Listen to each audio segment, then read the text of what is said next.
Do you hear a loud snap or feel an unsettling clunk when you move your hip? It might be something called internal snapping hip syndrome. Unfortunately, the typical treatments you find for this don't get to the root cause of the issue. But lucky for you, in this video, I'm going to explain all about it and show you 4 exercises that will fix it for good. Coach E from Precision Movement, and today I'm going to help you to fix your internal snapping hip for good.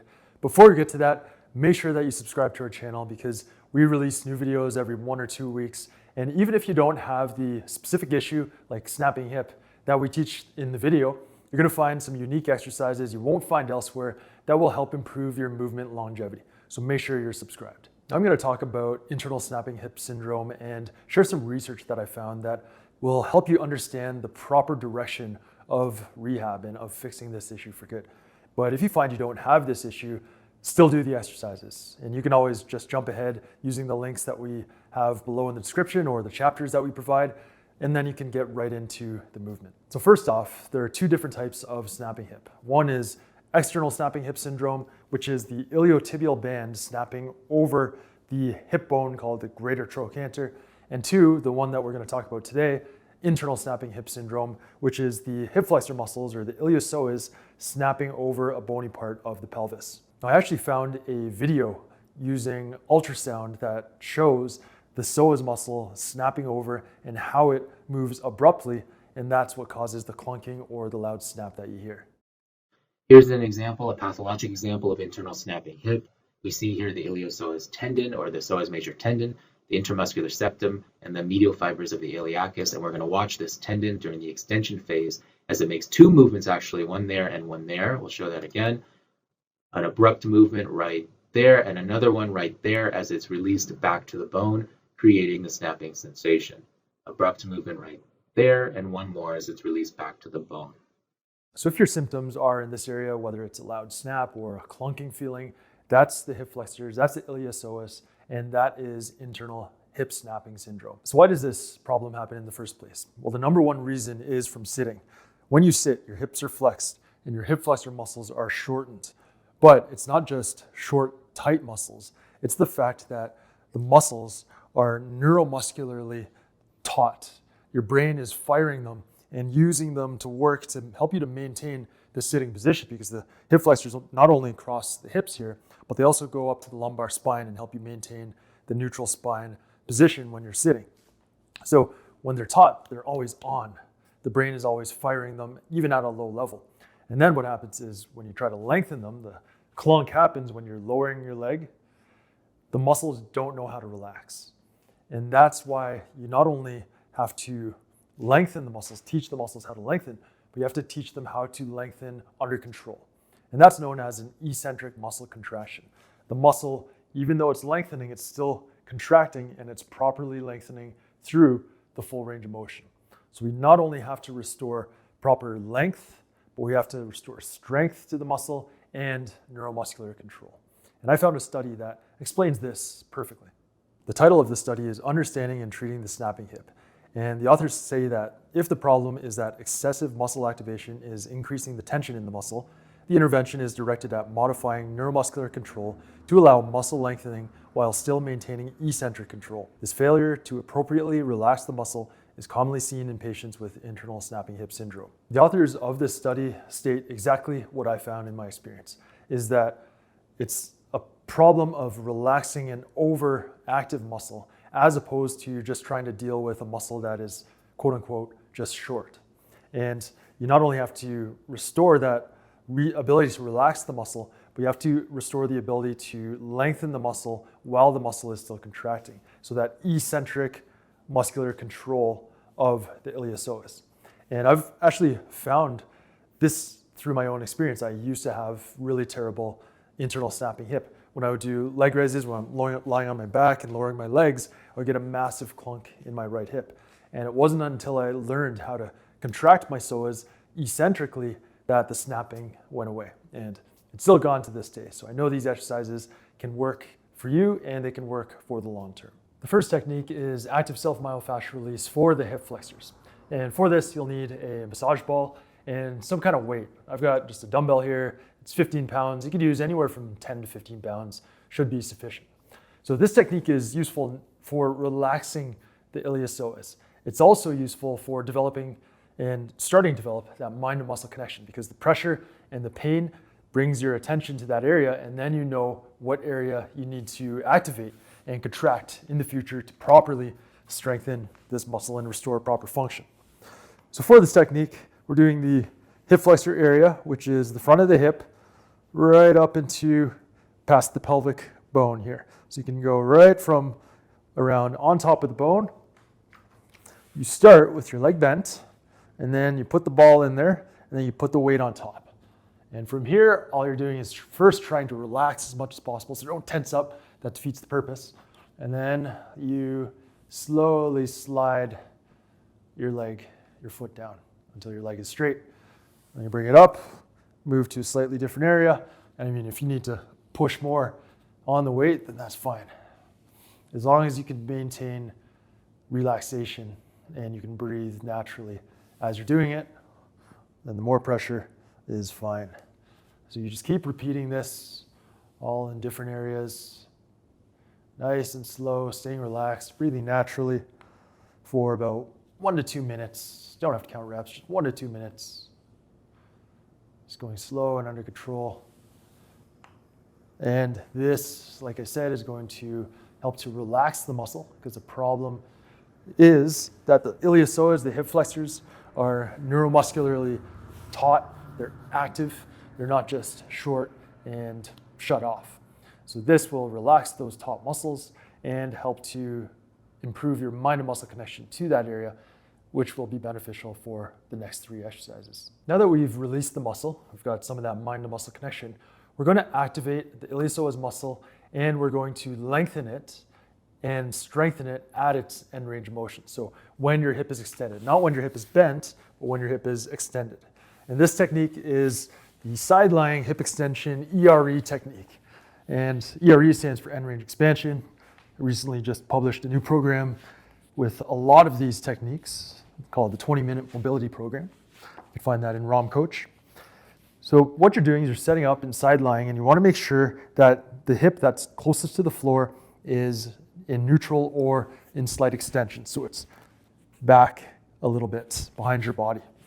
From here, what we're going to do is the first thing is we're going to fire up the glute, contract the glute to try to extend the hip more. So I'm trying to reach my foot back towards the wall. I'm not pushing into the wall, but here I'm just contracting, and this is a fully lengthened position of the hip flexors. So we're going to help to release the muscle, the iliopsoas muscle, even further. Breathing, I'm holding for about 10 seconds at contraction. And after that one, I'm going to place my opposite heel in front of my thigh to block my leg from moving. And then I'm going to drive my thigh into the heel. And this is going to contract the hip flexors now. Now we're strengthening this muscle at its fully lengthened range of motion. So we're restoring that ability to contract the muscle through its full range. Hold that contraction, keep squeezing and pushing the thigh into the heel for 10 to 15 seconds. And then you finish off, this is still 1 rep. You finish off the rep by extending the hip again, contracting the glutes, squeezing the glutes, trying to drive my foot back behind me, drive my whole leg back behind me.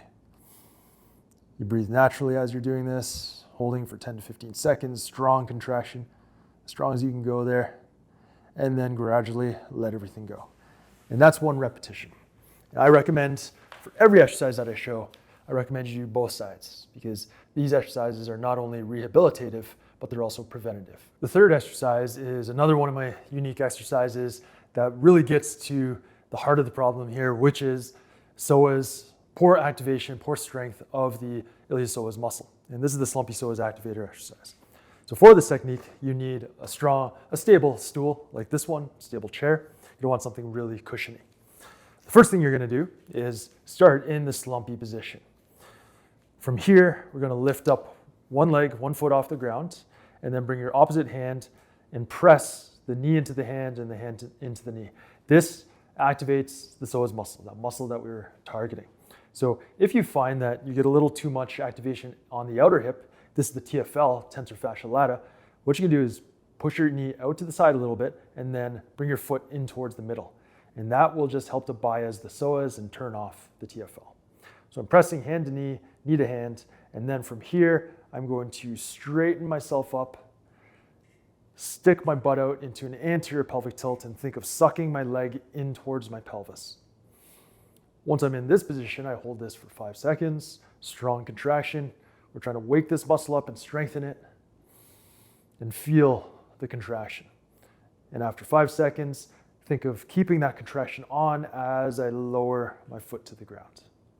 And then we're going to switch sides. So on this side, bring my foot out a little bit, lift the foot off the ground, bring the foot in towards the middle, hand to knee, knee to hand. I'm in the slumpy position. And then I straighten up, get really tall, stick my butt out into anterior pelvic tilt, almost like I'm sliding my butt on the stool backwards and sucking my leg in towards the pelvis. Breathe naturally, keep the ankle relaxed, hold for 5 seconds, and then really try to get that mind to muscle connection into the psoas, feel it, and then keep it on as you lower down. And that's the beginning of training this eccentric muscular control. And we do this, you do your sets, your reps, and when you move on to the next exercise, that's when we put it all together into an exercise that trains the full range of motion. The fourth and final exercise, and the one that puts it all together, I call Iliopsoas Control 1. And this is the first basic progression of this technique. I have 2 more advanced progressions of this exercise inside the ROM Coach app. And if you don't have ROM Coach, make sure you have it. Download it, it's free. You can get exercises like this and many, many more. So for Iliopsoas Control, you're lying on your back, and it's similar to, the way it starts is similar to the Slumpy Psoas Activator, in that you're going to drive your hand to your knee and your knee to your hand, and same thing, if you've got to push your knee out and bring your foot in to get more hip flexor and less tensor fasciae lata, then that's what you do. Now the key point to this exercise, the key technical point through the whole technique is to maintain even pressure under your pelvis, left to right. Keep that even. So you don't want to put more of your weight on one side or the other. You got to keep that even. Also maintain a neutral lumbar curve, so you should be able to fit your hand just inside underneath your low back, in between your low back and the floor. So to start off with this technique, you go knee to hand, hand to knee, and what we're doing is we're just contracting the iliopsoas muscle and so, to the point where you can feel it. So a few seconds here, and again, following the slumpy psoas is perfect.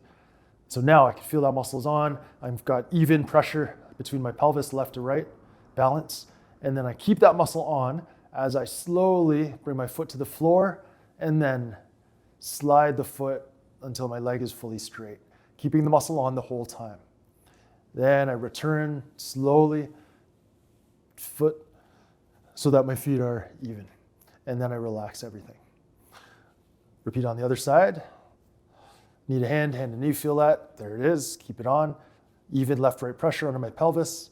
And I'm gonna bring the foot to the floor first and then slide the leg going really slowly until my leg is straight, keeping the muscle on as best as I can and using the hip flexors to return my foot to the start position. Then I relax everything. So what you'll find when you do this technique at first is you'll probably feel the clunk right away. This is the movement, that lengthening or the straightening of the leg is the movement that causes the snapping or the clunking to occur. What we've got to do is we've got to do these exercises over and over again so that we restore the proper strength, restore proper activation, and then restore that eccentric muscle contraction so that we can lower our foot, we can straighten our leg, keeping the iliopsoas on the whole time. Otherwise, when you try to lower the leg, your muscle's on. It's easy to keep the muscle on in the shortened position here, but then once we start to lengthen the muscle, it shuts off. That's how we're going to avoid the snap, is we're going to keep it on through that whole range of motion. So that's why I recommend during that exercise, go really slowly. We want to have control of every degree of range of motion possible. And the only way we can do that is by going slowly through each degree. We don't use any momentum. We don't skip any ranges. We just control every little degree. So that is the Iliopsoas Control 1 technique, and that perfectly wraps up this short little routine for you. To summarize the routine we just went through, we started off with active self-myofascial release of the iliopsoas. Do that for 1 to 2 minutes each side. Then we went to the side lying hip extension ERE technique. Do this for 2 to 4 reps per side, holding each muscle contraction for 10 to 15 seconds.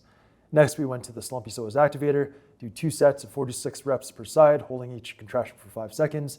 And we just finished off with Iliopsoas Control 1, do 2 sets of 4 to 6 reps per side. Perform this routine 3 to 4 times a week, and after 2 to 4 weeks, you should feel a significant decrease in your snapping hip. So this little routine summarizes the precision movement approach in a nutshell.